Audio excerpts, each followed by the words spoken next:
Hello everyone. देखिए आज शुरू कर रहे हैं हमारे इंग्लिश ग्रामर के क्वेश्चंस। जो हमारा यूपी टीजीटी 2021 का एग्ज़ाम था उसके जो इंग्लिश ग्रामर के कुछ क्वेश्चंस हैं वो मैं आपके सामने लेकर के आया हूं और मेरे साथ आप प्यार के साथ सीखेंगे, बड़े इंटेलिजेंट तरीके से सीखेंगे, बड़े इंटरेस्ट के साथ सीखेंगे। We shall study now. और वे क्वेश्चंस जो बचे हुए हैं डेली आ रहे हैं और धीरे धीरे आपको पता लगा कि मैंने पूरा पेपर ही आपको करा दिया, तो मेरे साथ आप स्टडी करेंगे। Late us start now. देखिए पहला आपके क्वेश्चन है, एवरीबॉडी जॉइंस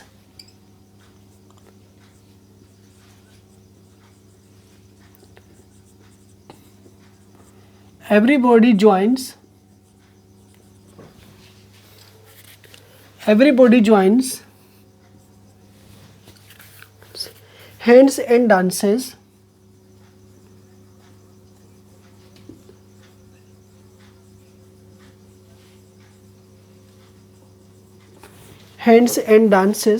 round।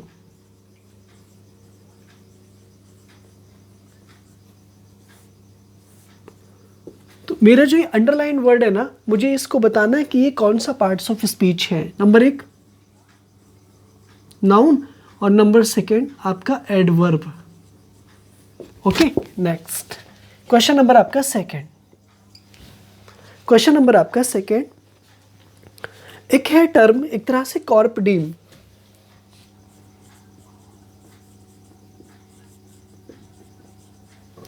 कॉर्पेडिम एक टर्म है जो यूज किया गया है, ठीक है। अब ये क्या है, प्रोवर्ब है, फ्रेजल वर्ब है, ईडियम है, वो हमें सर्च करना है, वो हमें फाइंड करना है। और कॉर्पेडिम का मीनिंग क्या होता है मेरे बच्चे, ठीक है। मैं यहाँ पर देखूंगा तो देखिए यहाँ पर मुझे मीनिंग बताना है कॉर्पेडिम का। What is the correct meaning of carpe diem, ठीक है। तो देखो, हेल द डे या सीज द डे।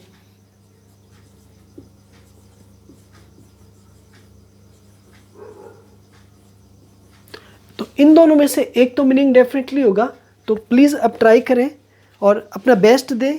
पहले next, the art of making fireworks.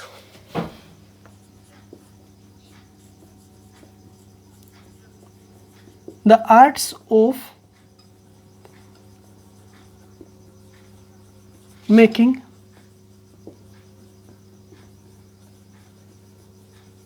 Fireworks. The art of making fireworks. अब इसे क्या कहा जाएगा, यानी वो व्यक्ति जो फायरवर्क्स का काम करता है या उसकी कला अपने अंदर रखता है, उसे क्या कहते हैं, उसका हमें मीनिंग फाइंड करना है। तो आपके पास 2 विकल्प हैं और 2 विकल्प में से आपको एक विकल्प आपको सेलेक्ट करना है। अब कौन सा आंसर सही होगा वो आप बताएंगे। नेक्स्ट,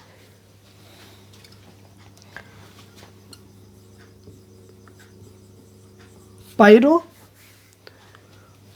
टेक्निक्स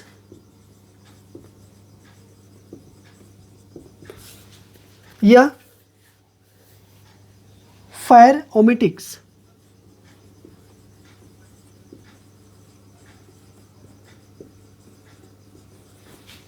फायर ओमेटिक्स। Okay, next question number 4।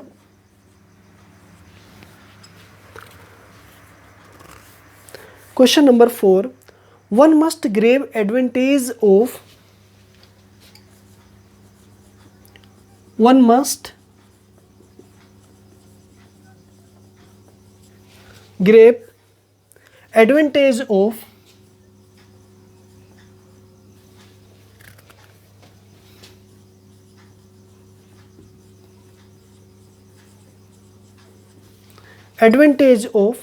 opportunities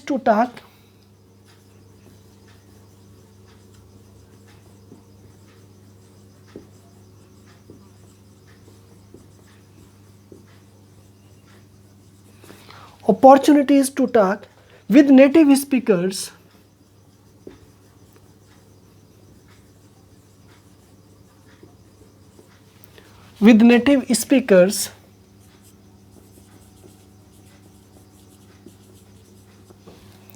with native speakers if you want to improve one's English, if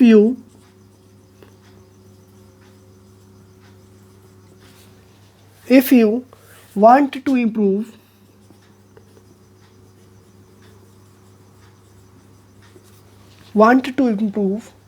one's English.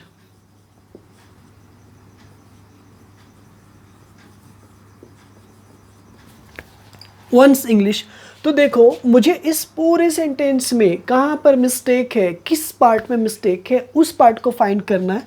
तो देखो, one must grab advantage of opportunities to talk with native speakers if you want to improve one's English. तो इस पूरे part में कहाँ पर mistake है वो मुझे फाइंड करना है। Is right. नेक्स्ट,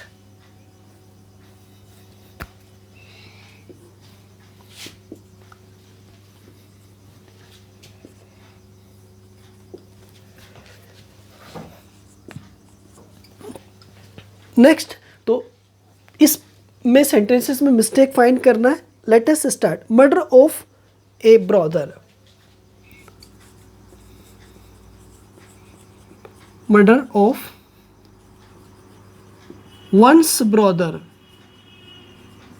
यानी भाई की हत्या को क्या कहते हैं, ये बात याद रखना है। ओके, सो नेक्स्ट, होमिसाइड या फ्रैट्रिसाइड।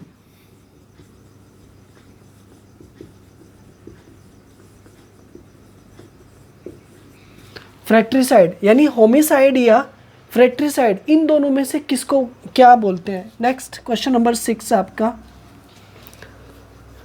कंसोनेंटल।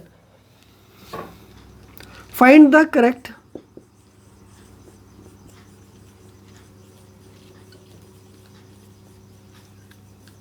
स्पेल्ट वर्ड, यानी find the correct spelt word, यानी इनमें से कौन सा करेक्ट स्पेल्ट वर्ड है। आपके पास दो ऑप्शन है, दो ऑप्शन में से एक ऑप्शन बिल्कुल ठीक होगा और आपको बिल्कुल सही ऑप्शन को सेलेक्ट करना है। ऑप्शन रहे आपके सामने। Next,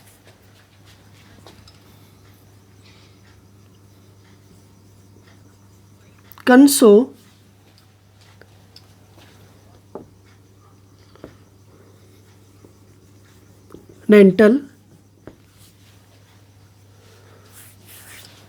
and consonantal।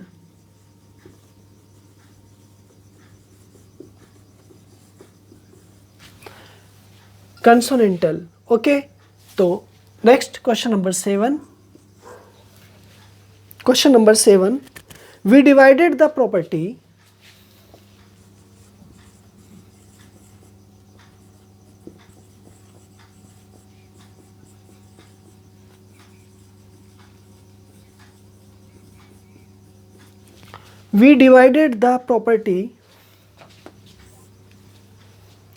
several parts।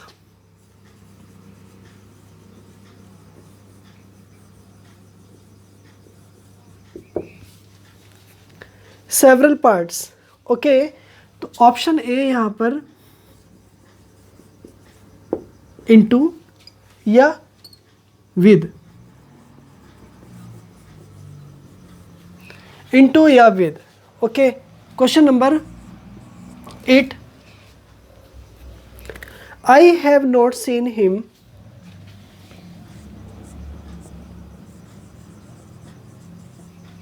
I have not seen him dash last month।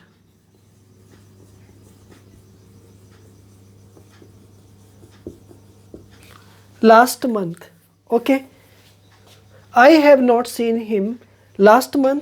तो ऑप्शन यहाँ पर देखिए बिल्कुल करेक्ट आना चाहिए आपका और आएगा। तो यहाँ पर ऑप्शन है आपका 4 या since.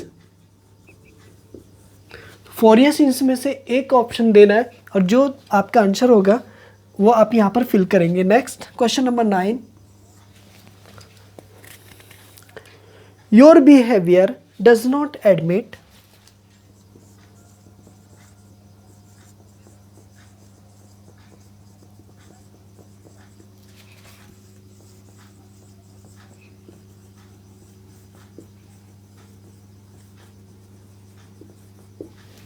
Your behaviour does not admit dash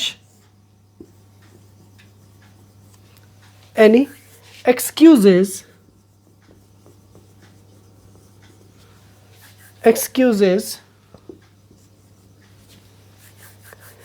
option है यहां पर इन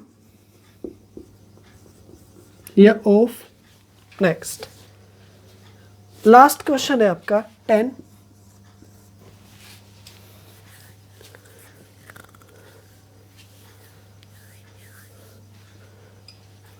I broke the glass. I broke the glass. I broke the glass.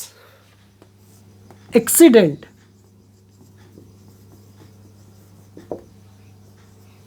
Accident.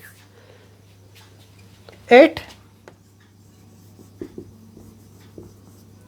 by.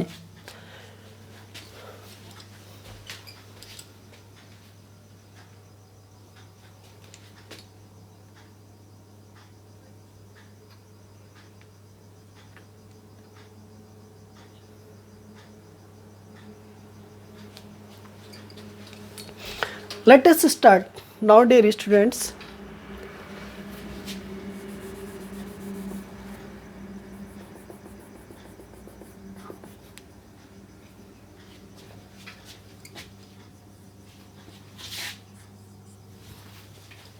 Now let us start.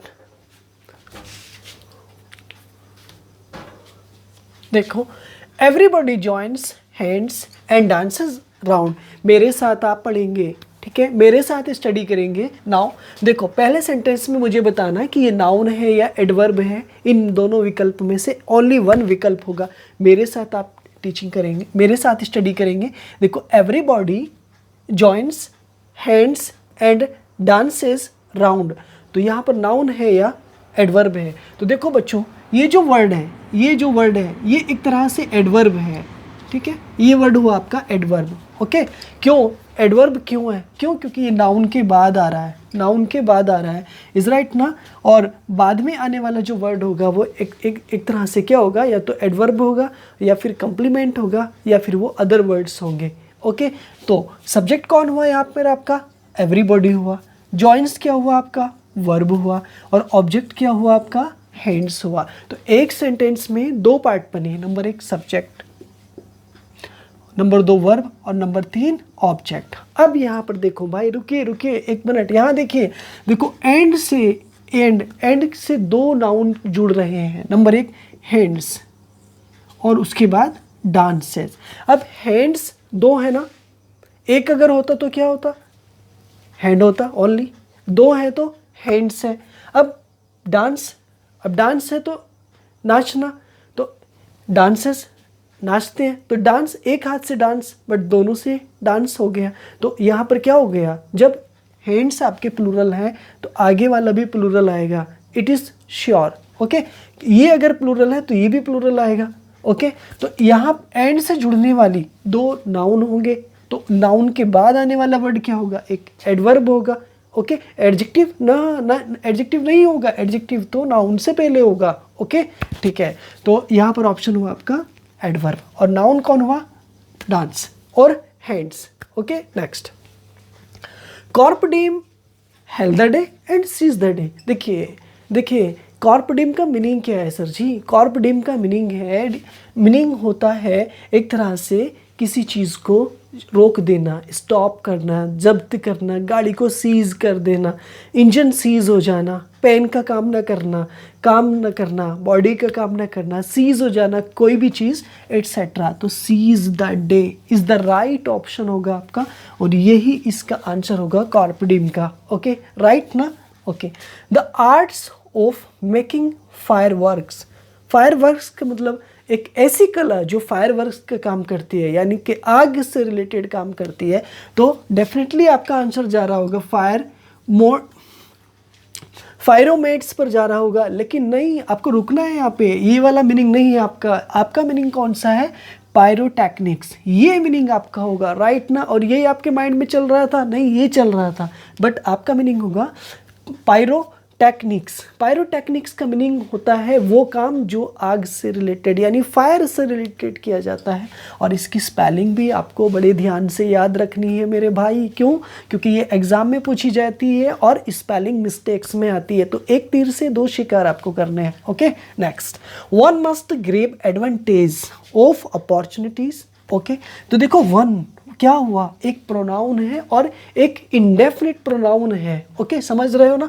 Must modal verb आ गया। ओके, यानी modal verb आ गया, subject के बाद verb आ गया। Grab advantage लाभ होना, ऑफ अपॉर्चुनिटीज, तो ऑफ के बाद क्या आएगा, नाउन आएगा यानी ऑब्जेक्ट आएगा, और ऑफ से पहले क्या आएगा, सब्जेक्ट आएगा। तो एडवांटेज यहाँ पर क्या हुआ, एक नाउन हुआ, और ग्रेब क्या हुआ यहाँ पर, एक वर्ब हुआ। ओके, और ये क्या हुआ, नाउन हुआ जो सब्जेक्ट होगा। ये क्या हुआ, ये भी नाउन हुआ, बट ये इससे मिलकर के आया एडवांटेज। टू टाक इन्फिनिटिव हुआ, टू के बाद में वर्ब की फर्स्ट फॉर्म। ओके, विद क्या हुआ, प्रीपोजिशन हुआ, और नेटिव एक तरह से स्थायी।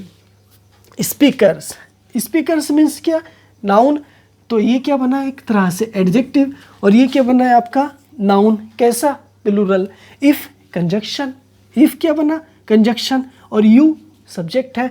जब रुको एक मिनट के लिए, जब यहाँ पर देखो इफ के बाद वाला जो नाउन है, जब इफ के पहले वाला वन, सब्जेक्ट शुरू किससे हो रहा है, वन से, तो वन क्या हुआ आपका नाउन, सब्जेक्ट हुआ। सब्जेक्ट हुआ क्या मतलब प्रोनाउन हुआ, और सेंटेंस शुरू हो रहा है या तो नाउन से, प्रोनाउन से, इन्फिनिटिव से या जेरेंड से, तो यहाँ पर कौन हुआ, प्रोनाउन। और प्रोनाउन से जब ये सेंटेंस इंडेफिनिट प्रोनाउन है तो यहाँ भी इंडेफिनिट प्रोनाउन ही होगा। चलो रुको एक मिनट आगे चलते हैं। You want to improve one's English, तो यहाँ पर क्या हुआ, वंस इंग्लिश। तो यहाँ पर देखो क्या होता है कि यू के साथ में क्या आएगा, वांट तो सही आ जाएगा, लेकिन यहाँ पर एरर दो पार्ट्स में आ जाएगी। नंबर एक, इफ़ की जगह ये पहली बात तो यू की जगह वन आएगा, वन, और यहाँ पर वांट की जगह क्या आ जाएगा, जब ये वांट है तो सिंगुलर आएगा, ठीक है, वांट्स आ जाएगा। तो यहाँ पर जो एरर होगी बच्चों, एरर होगी मेरे भाई, वो दो पार्ट्स में होगी।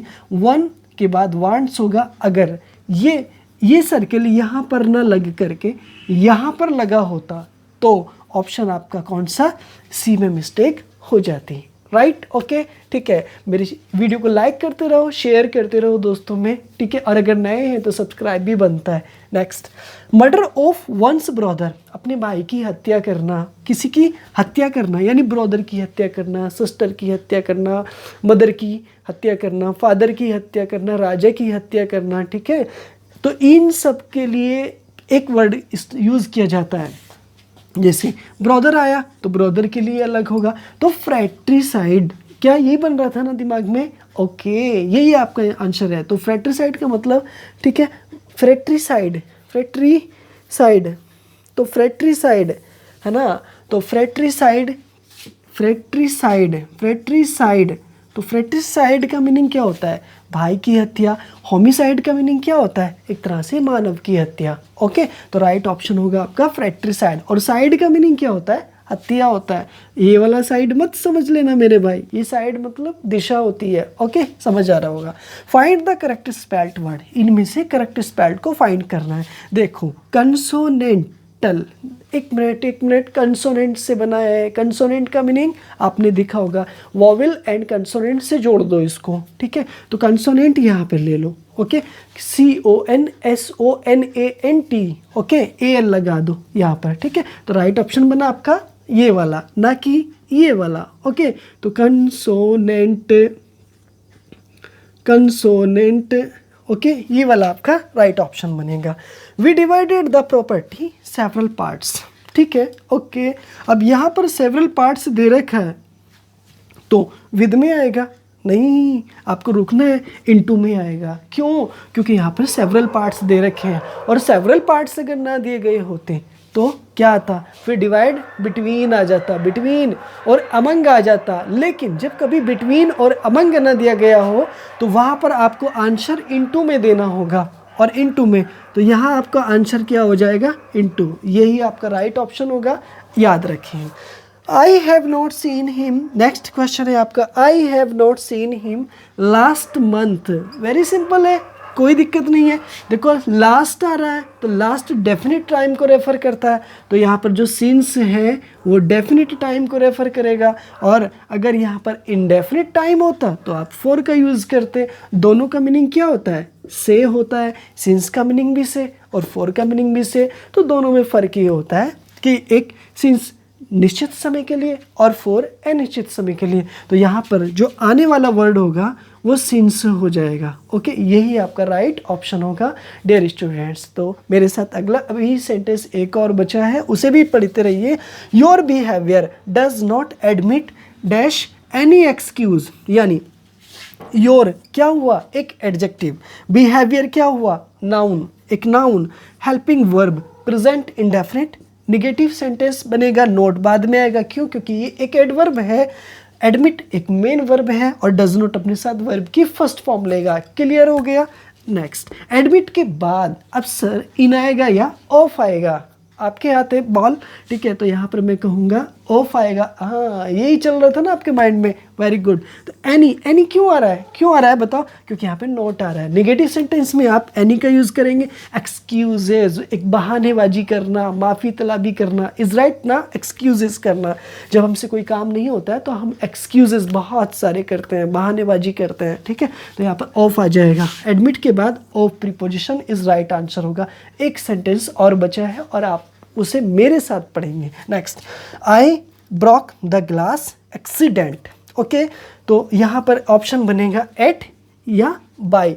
तो राइट ऑप्शन हो जाएगा आपका बड़े प्यार से यहाँ पर बाय। ओके, क्या बनेगा? By accident. ओके, तो बाय आपका राइट ऑप्शन हो जाएगा। I broke the glass by accident. एक बार मेरे साथ रिवाइज करेंगे। नेक्स्ट, मेरे साथ पढ़ो सेंटेंस को। Everybody joins hands and dances round, और राउंड एक है एडवर्ब। कॉर्प डीम मीन्स होता है seize the day. The arts of making fireworks is called pyrotechnics. One must grab advantage of opportunities to take with native speakers if one wants to improve one's English. Okay, murder of one's brother is called fratricide. Next, find the correct spelt word as consonantal. Next, we divided the property into several parts. Next, I have not seen him since last month.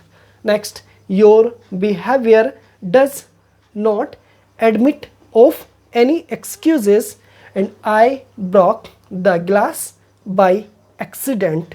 Okay, this video का revise करें, many times revise करें, क्योंकि ये questions आपके किसी भी exam के लिए वेरी हेल्पफुल है, बिल्कुल। और ये इन क्वेश्चंस की बार बार आप प्रैक्टिस करेंगे, मैनी टाइम्स प्रैक्टिस करेंगे। मिलता हूँ आपसे इसी तरह की अगली वीडियो में। चैनल पर नए हैं तो प्लीज़ सब्सक्राइब करें, वीडियो को लाइक करें, दोस्तों में शेयर करें। अगली वीडियो में मिलता हूँ इसी तरह से। Bye bye.